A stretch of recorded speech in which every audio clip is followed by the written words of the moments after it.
पर्व उत्सव की महानता को भूले नहीं।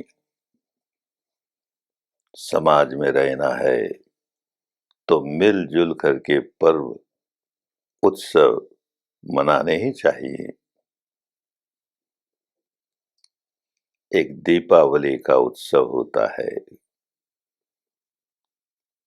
अमावस्या की रात है,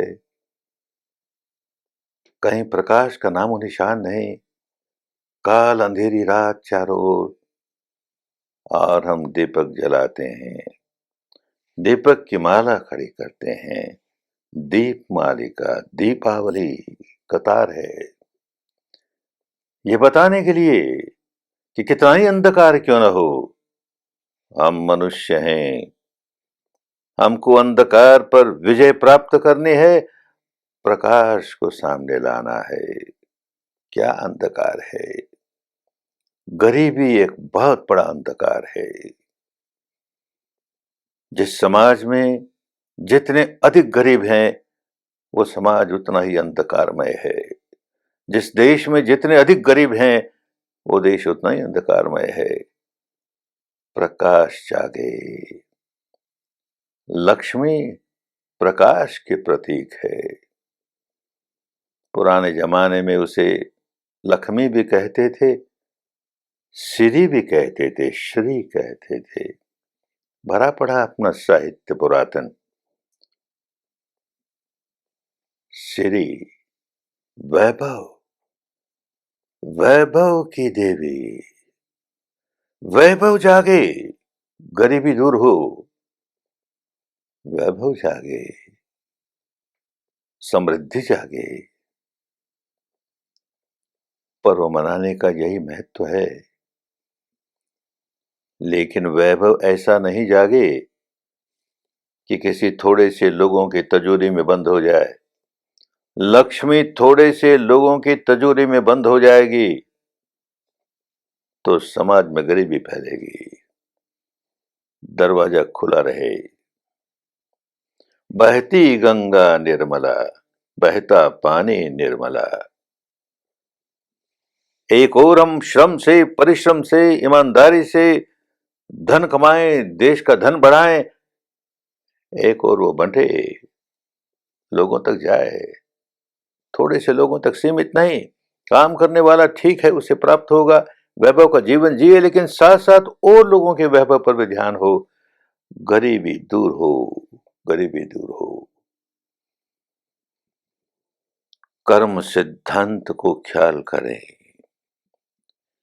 केवल ये दीपावली की रात को लक्ष्मी की तस्वीर के सामने दीपक जला करके, धूप दीप जला करके हम समझें कि अब लक्ष्मी माई बड़ी खुश हो जाएगी, हमारे घर में तो एकदम उजाला ही उजाला कर देगी, धन संपत्ति भर देगी। धन संपत्ति कर्म के बल पर आती है, ये नहीं भूलना चाहिए। कर्म, हमें जो वैभव मिल रहा है ऊपर ऊपर से यूं लगता है कि हमको किसी की कृपा हो गई, किसी गुरु महाराज की कृपा हो गई, किसी देवी की कृपा हो गई, हमारे संप्रदाय के अमुक पूज्य की कृपा हो गई, इसलिए हमारे घर देखो धन की वर्षा हो गई। और वो लोग मानते ही नहीं, इसलिए देखो उनके यहाँ गरीबी आ गई। अरे पागलपन की बात है। अपने अनेक पुण्यों के प्रताप से घर में धन आता है, और पुण्यहीन है तो गरीबी आती है। तो पुण्य के बीज बोते जाए, बोते जाए।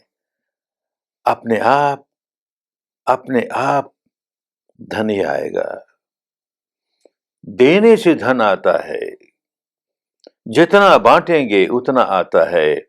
ऋतु बसंत याचक भया, और हरख दिया द्रुमपात, ताते नव पल्लव भया, और दिया दूर नहीं जात।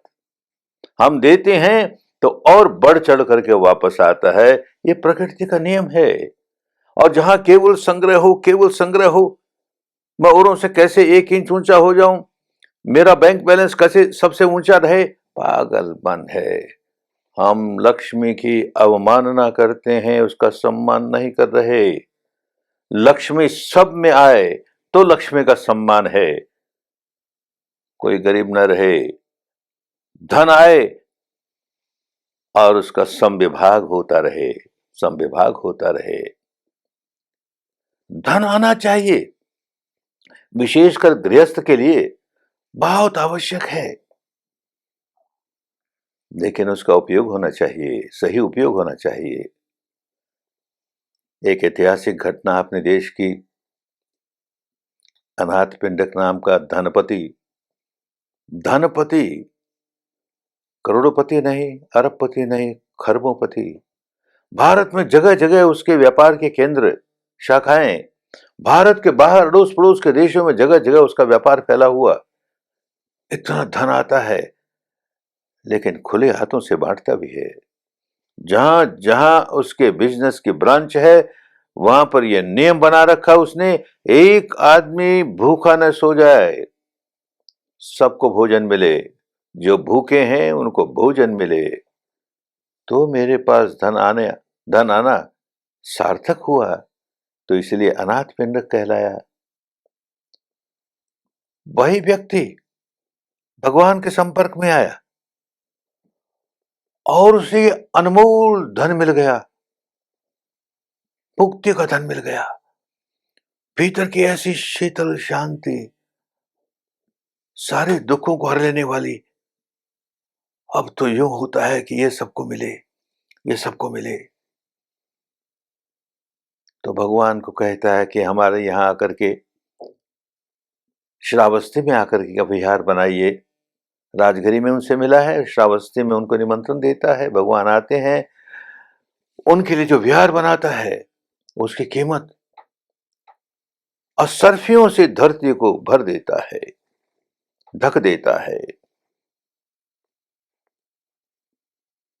18 करोड़ के कीमत की असरफियां, और फिर उन पर 18 करोड़ रुपए का निर्माण, और फिर 18 करोड़ की देखभाल के लिए अलग धन रखा। अरे इतना बड़ा दान क्यों? यहां लोग तपेंगे। भगवान के साथ जो 10,000 भिक्षु, वही नहीं, वो तो तपेंगे ही। अरे श्रावस्ती उन दिनों के भारत के सबसे अधिक जनसंख्या वाली नगरी, इतने लोग, इतना व्यापार धंधा, लोग इतने व्यस्त रहते हैं, इतना तनाव है, और इतने दुर्गुणों से भरे रहते हैं, दुर्गुणों से भरे रहते हैं। उनको यह कल्याणी विद्या मिल जाएगी, बड़ा कल्याण होगा। और मिली कल्याणी विद्या। जितनी बड़ी आबादी थी उसकी, बहुत बड़ी आबादी थी उस नगर की, उसका 2/3 हिस्सा श्रोतापन्न हो गया। उसके पुण्य का क्या ठिकाना, कितना बड़ा पुण्य प्राप्त किया, अपने धन का कितना बड़ा उपयोग किया। एक परिस्थिति ऐसी आई, उतार चढ़ाव आते हैं, किसी भी अपने ऐसे बुरे कर्म संस्कार की वजह से घर का सारा धन समाप्त हो गया, गरीब हो गया। लेकिन खाली हाथ नहीं जाता, जब जब आश्रम में जाता है, भगवान के विहार में जाता है, और कुछ नहीं तो अपने यहाँ की 2 उपजाऊ मिट्टी मुट्ठी भर भर करके वहां के किसी पेड़ की जड़ में डालता है। ये पेड़ फले फूले और इस पेड़ की छाया में कोई तपे, मुक्ति प्राप्त करे, चेतना है। भगवान ने उसे अग्र की उपाधि दी। जैसे अनेक अन्य को, गृहस्थों को, भिक्षुओं को अलग और गृहस्थों को अग्र की उपाधि दी। उन्होंने अपने अग्र धर्म का पालन किया, अग्रपाल कहलाए। और उनके वंशजों ने भी इसी प्रकार दान देने की प्रवृत्ति, क्योंकि दान देने में उनको अग्र की उपाधि मिली है, इस उपाधि को कायम रखना है। सदियों बाद सातवाहन राजा के राज्य में एक युवती, बहुत गरीब, कितनी भी गरीब हो, भीख नहीं मांगेगी, मेहनत करेगी, तो सड़क पर पत्थर तोड़ती है ताकि उससे पत्थर से सड़क बने, पत्थर तोड़ने का काम करती है। इतना थोड़ा सा, इतना थोड़ा सा वेतन मिलता है, मजदूरी मिलती है, अपना पेट भी पूरा न भरा जाए। लेकिन उसे याद आता है, मैं अग्रवंश की बेटी हूं, अग्रवंश की बेटी हूं, बिना दान दिए नहीं खाऊंगी। तो आधा हिस्सा दान करती है, आधा खाती है, बात फैलती है, राजा तक जाती है। राजा को आश्चर्य होता है, इतनी गरीब और तिस पर भी आधी कमाई बांटती है, इतनी छोटी सी कमाई। राजा बुलाता है, मिलता है और उसका तेज देख करके, उसका धर्म देख करके इतना प्रभावित होता है, उसे राजमहिषी बनाता है, रानी बनाता है। इतिहास की घटना है। दिया दूर नहीं जात, अपने आप उसका फल भी आता है। तो ये जो दीपोत्सव का त्योहार है, वो केवल धन संग्रह करने का नहीं, साथ साथ बंटने का भी हो, बंटने का भी हो। और ये जो दीप जला रहे हैं बाहर, ठीक है, अच्छी बात है, मन प्रसन्न होता है, उल्लास से भरता है। हम अंधकार को दूर करते हैं, भीतर के अंधकार को दूर करना है। तमसो माँ ज्योतिर्गमय, तमसो माँ ज्योतिर्गमय, माने किसी से प्रार्थना करते हैं कि हमको अंधकार से प्रकाश की ओर ले जाओ। अरे अंधकार से प्रकाश की ओर तुम्हें खुद जाना है ना। भीतर का प्रकाश जागे, अंधकार दूर होगा बाहर का। भीतर का प्रकाश जागे तो बाहर दुनिया में प्रकाश ही प्रकाश, प्रकाश ही प्रकाश दिखाई देगा। जिसने मन का दीप जलाया, जिसने मन का दीप जलाया, उसने जग को उजला पाया। उसके लिए सारा दुनिया उजाले से भर गई। अंदर का दीप जलना चाहिए।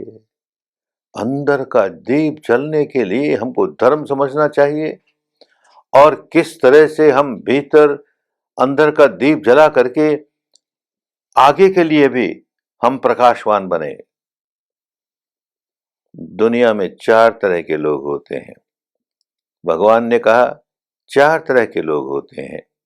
एक तो ऐसे हैं जो अंधकार से अंधकार की ओर भागे जा रहे हैं। दूसरे ऐसे हैं जो प्रकाश से अंधकार की ओर भागे जा रहे हैं।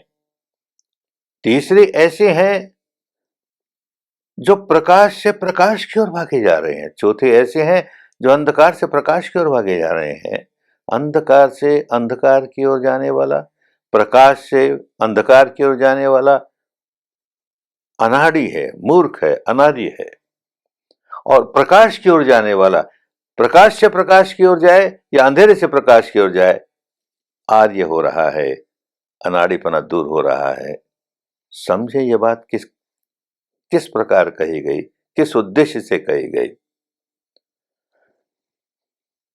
अंधकार से अंधकार की ओर जाने वाला, अपने किसी पूर्व कर्मों की वजह से इस समय जीवन में दुख ही दुख, दुख ही दुख, असफलता ही असफलता, पराजय ही पराजय, बड़ा व्याकुल, बड़ा आकुल।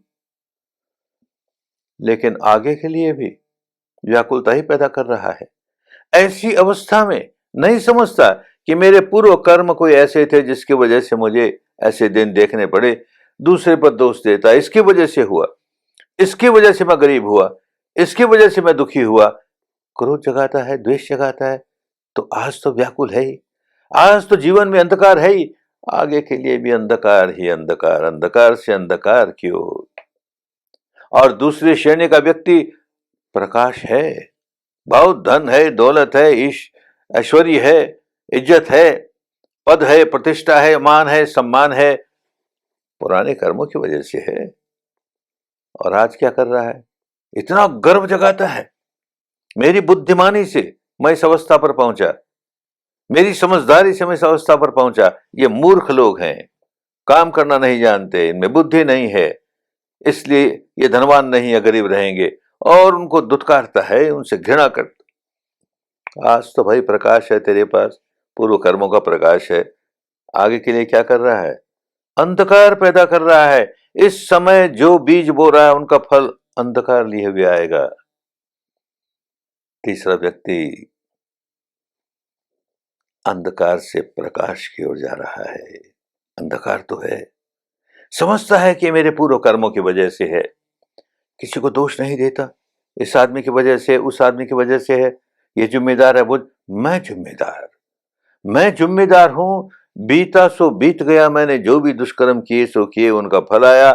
अब मैं सजग हूं, एक भी दुष्कर्म नहीं।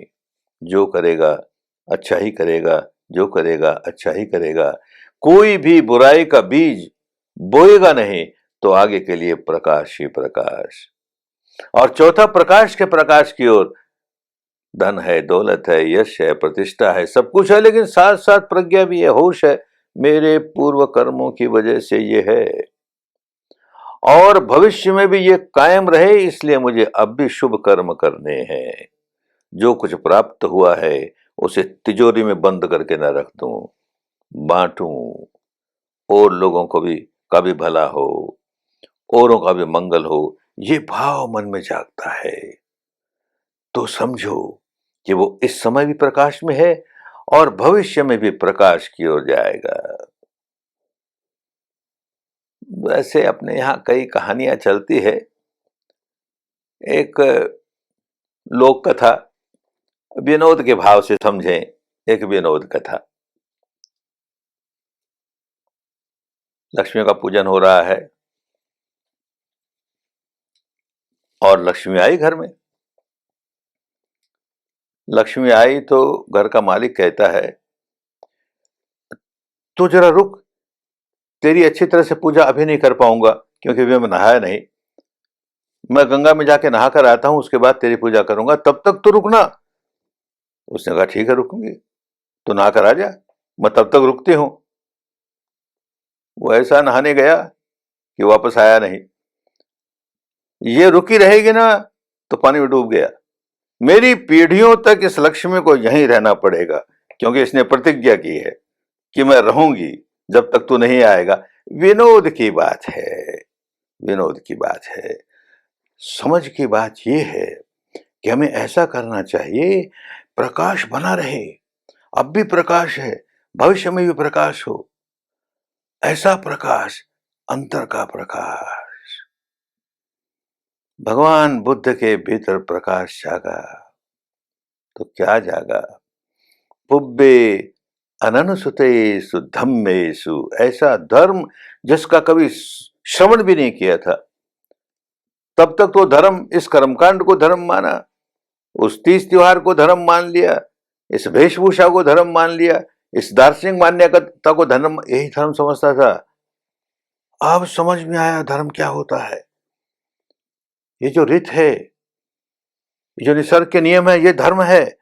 अब समझ में आया, और समझ में आते आते आते आते अंदर उजाला, अंदर के विकार दूर होने लगे। तो पुब्बे अननुसुतेषु धम्मेषु चक्षुंगुत्पादि, आंखें खुली। ज्ञानंगुत्पादि, ज्ञान जागा। पन्या उत्पादि, प्रज्ञा जागी। विद्या उत्पादि, अविद्या का अंधकार दूर हुआ, विद्या जागी। आलोको उत्पादि, आलोक जागा। अरे वो भीतर का आलोक जागे, कितना मंगल हो। उस भीतर के आलोक को जगाने के लिए परिश्रम करना पड़ता है, पुरुषार्थ करना पड़ता है, मेहनत करनी पड़ती है, किसी की कृपा से नहीं होता। इस भ्रम से दूर रहो।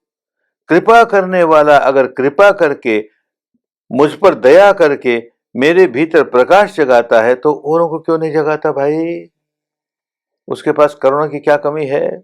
या तो कारुणिक नहीं है और या सामर्थ्यवान नहीं है, दोनों एक साथ नहीं हो सकता।